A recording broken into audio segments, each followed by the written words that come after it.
Voilà, on se retrouve pour la suite de Tous Azimuts en compagnie de Patrice Lecomte et de Pascal Brulon. Pascal, vous allez nous parler du roman de Patrice Lecomte qui vient de sortir, Riva Bella, que vous avez aimé, bien sûr. Un roman dont on se demande si c'est pas un film en fait, parce que quand on le lit effectivement, c'est assez étonnant. On voit les images comme si elles étaient filmées par une caméra.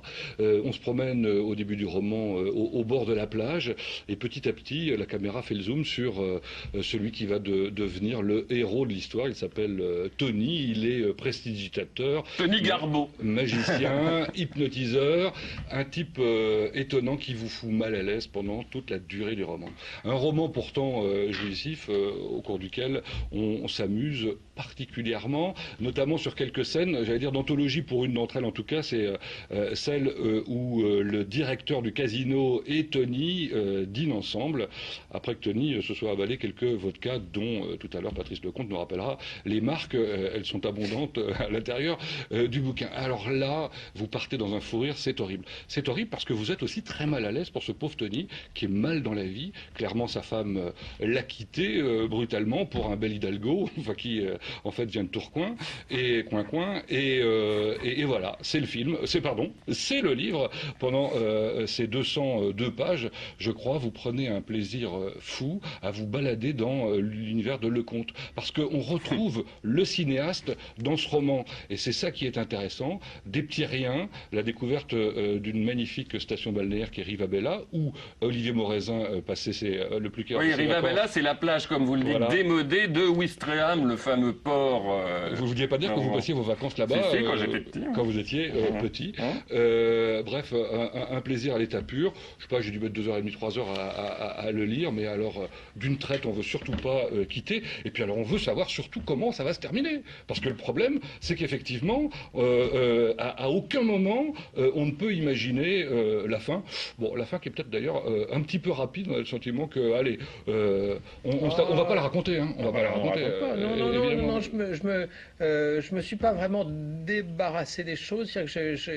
Si vous voulez, quand quelqu'un fait un quadruple saut périlleux, à partir du moment où il retombe sur ses pieds, il n'y a pas de raison de traîner, quoi. Hein, voilà, il est retombé sur ses pieds, ben voilà.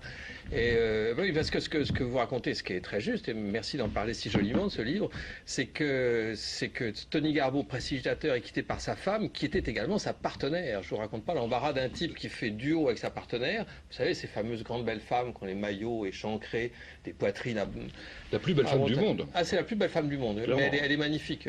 Suzy, elle est sublime. Et quand cette très belle femme qui accepte de se faire couper en deux, de rentrer dans des boîtes, de réapparaître là quand elle n'est plus là, comment on fait le numéro quand on a un engagement tous les soirs dans les casinos de la plage? Mais ce qui est intéressant, c'est que vous y ajoutez autre chose, la petite fille qui a 12 ans. Et donc ça change tout, je pense, dans la narration, parce que effectivement, on a l'habitude de ces histoires d'amour, bon voilà, un peu brinque-ballante comme ça se passe pas bien. Mais non, il y a la petite fille en même temps, donc il y a aussi l'amour paternel dans tout ça, et tout ça pendant tout le récit. Je disais tout à l'heure que ça avait quelque chose de cinématographique. À un moment, on a l'impression qu'on va avoir un split screen, hein, pour, vous savez, quand on découpe l'écran en plusieurs parties. Vous savez des choses, vous. J'ai appris ça avec Grégory Jugé, notre réalisateur. Et on voit en parallèle notre héros. Et puis sa femme à l'autre bout qui est en train de faire des galipettes avec, je disais un Hidalgo, mais non, Hidalgo c'est espagnol, alors que lui il est... il est argentin. Argentin, oui. Donc c'est l'Espagne du Grand Sud. Oui, en quelque sorte. Ouais, enfin, il est de Tourcoing, en effet. Coin, je peux pas m'en empêcher. Mettons qu'il soit de Lille, alors. Là, on peut ou pas de Roubaix, bébé. Et une question, donc à un moment, il trouve un truc pour améliorer son spectacle et le faire solo, hein, ce qui est pas évident. En l'occurrence, l'hypnose. Vous décrivez des séances d'hypnose, on a l'impression que vous les avez vécues, quoi. Ah bah oui, j'ai assisté à ça, oui, bien sûr. Je me suis pas documenté pour faire ce livre, parce que ça m'intéresse pas de me documenter spécialement, d'empiler la doc et tout ça. Mais en revanche, d'écrire ce livre avec des souvenirs personnels, oui, bien sûr. Et j'ai assisté, j'adore le musical, les prestigitateurs, les grandes illusions, tout ça m'enchante à un point que vous n'imaginez pas. Et c'est vrai que j'ai vu sur scène des gens qui s'appelaient Dominique Webb, Yvon Hiva, qui d'un seul coup vous hypnose. Je sais pas le faire, rassurez-vous.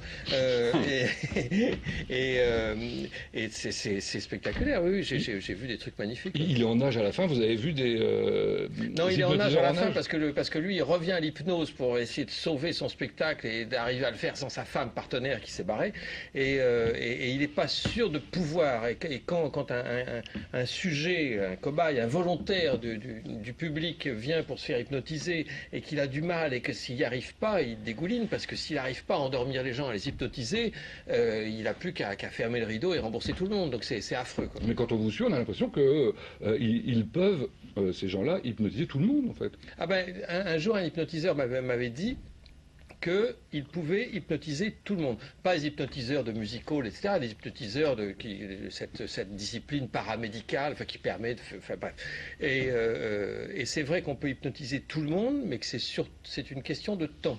Et au music-hall, ils gardent les meilleurs sujets, ceux qui vont pouvoir hypnotiser et endormir en l'espace de 5-10 minutes. Il faut une petite sélection avant qu'on nous explique. Juste une dernière question quand même, elle est très personnelle celle-là. Quelles sont les marques de vodka? Alors, c'est pas loin. J'allais en parler de la vodka parce que Patrice Lecomte raconte dans une interview à l'Express récemment que sa boisson préférée, c'est la vodka. Et c'est peut-être aussi pour cela que Josiane Balasco se saoule la gueule à la vodka dans Les Bronzés 3 au moment du coming out de son fils. Voilà. La question, vous décrivez tellement bien l'état de cet homme sous l'emprise de l'alcool. Est-ce que vous êtes alcoolique? C'est la question. C'est un peu ça.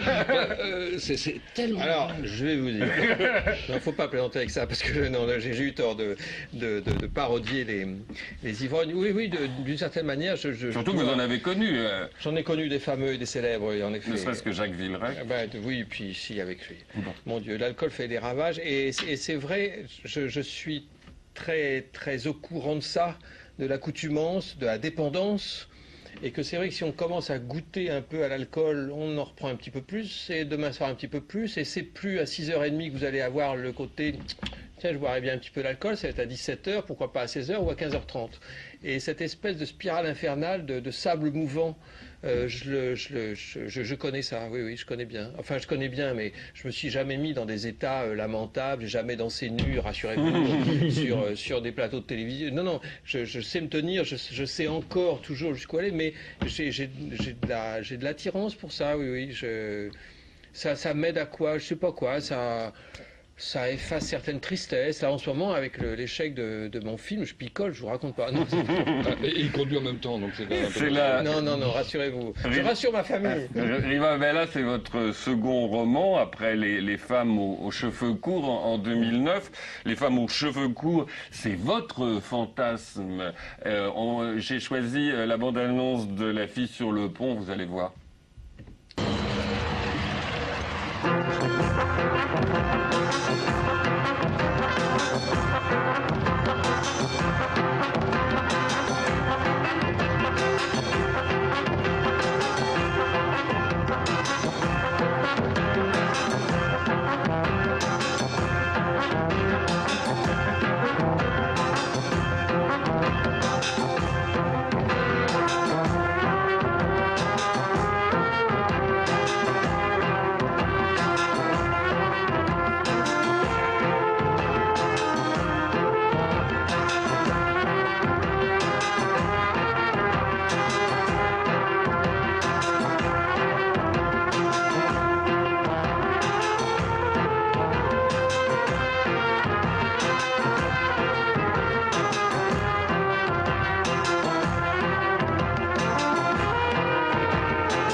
Voilà La fille sur le pont, où il y a une vraie parenté d'ailleurs avec Riva Bella, ce couple. Oui, et puis le music-hall, la scène, les projecteurs, le danger, la représentation, le public, enfin tout ça. Jusqu'au nom du personnage, pratiquement. Oui, parce que Daniel Auteuil, son personnage dans La fille sur le pont, il s'appelle Gabor. Et le héros de Rivabella s'appelle Garbo.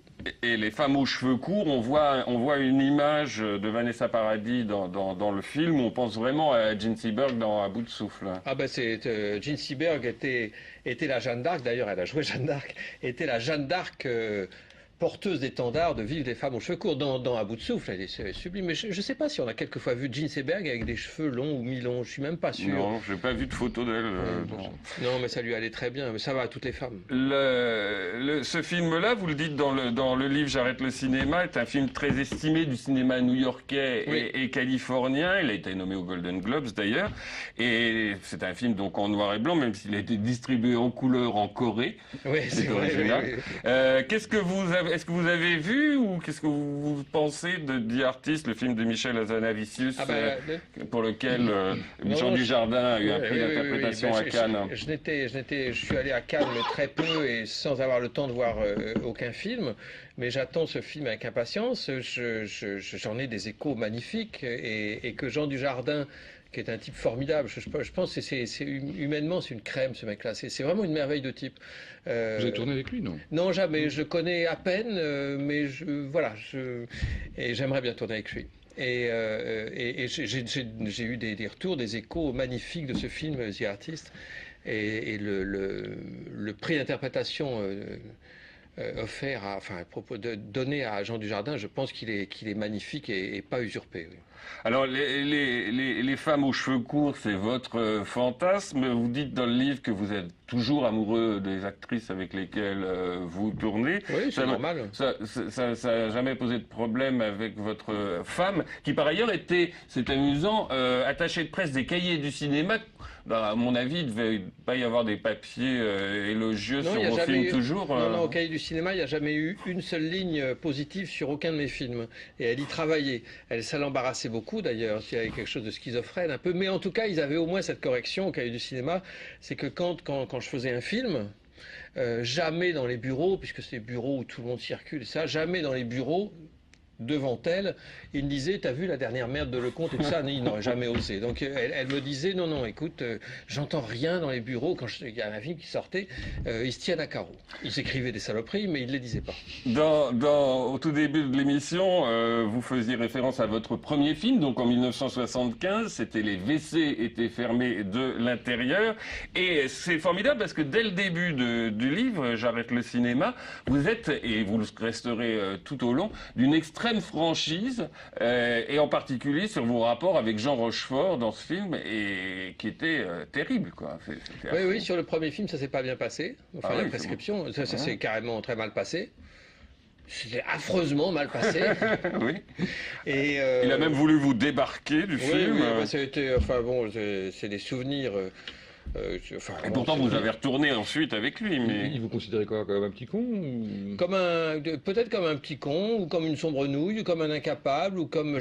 Mais je suis pas blanc-bleu, hein, j'ai dû commettre... Je sais que j'ai commis des tas d'erreurs dans mes rapports avec les acteurs, j'étais sûrement d'une maladresse, mais enfin, il m'a rien laissé passer. Et voilà, c'était pas très agréable à vivre. Surtout quand le film a été terminé, qu'il a vu le film et qu'il m'a dit, tu sais Patrice, c'est dommage qu'on se soit engueulé, il est bien ton film. Ah oui. C'est un petit peu tard. Vous êtes très, très franc, vous parlez aussi de Coluche avec qui vous vous entendiez bien, vous dites j'aimais beaucoup ce type-là, il avait une manière tellement joyeuse d'être provoquant, il m'enchantait, ça veut dire des énormités, déclencher l'hilarité, mais il était très opportuniste et allait là où le vent le portait. Quand j'ai eu des problèmes avec Rochefort, il ne m'a pas du tout soutenu. Voilà. Oui, c'est vrai. C'est vrai. Et donc vous avez tourné d'autres films avec Rochefort, et en particulier un film que nous aimons beaucoup, Tandem. On va regarder la bande-annonce. Quando la sera scivolò su di noi, all'uscita della scuola in città, ci prendemmo per mano e ti dissi io ti amo. Quando un bambino ci tagliò poi la via, con un tamburo di latte a una scia, e poi quel suono rimbalzò su di noi, io ti amo, il mio rifugio, il mio rifugio, il mio rifugio.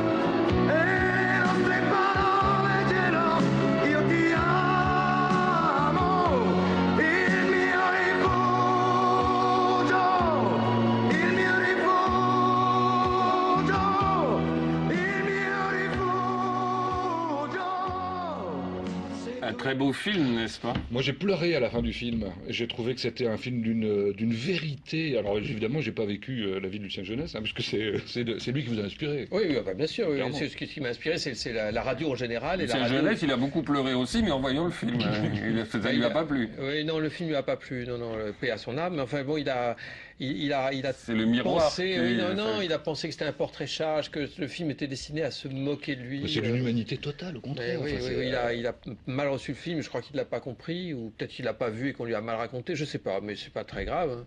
Un film que vous avez mis 7 ans à faire. J'en ai fait d'autres entre temps. Oui, vous avez fait d'autres entre temps, on va y revenir. Un film d'auteur qui a marché. Bah oui. Voilà.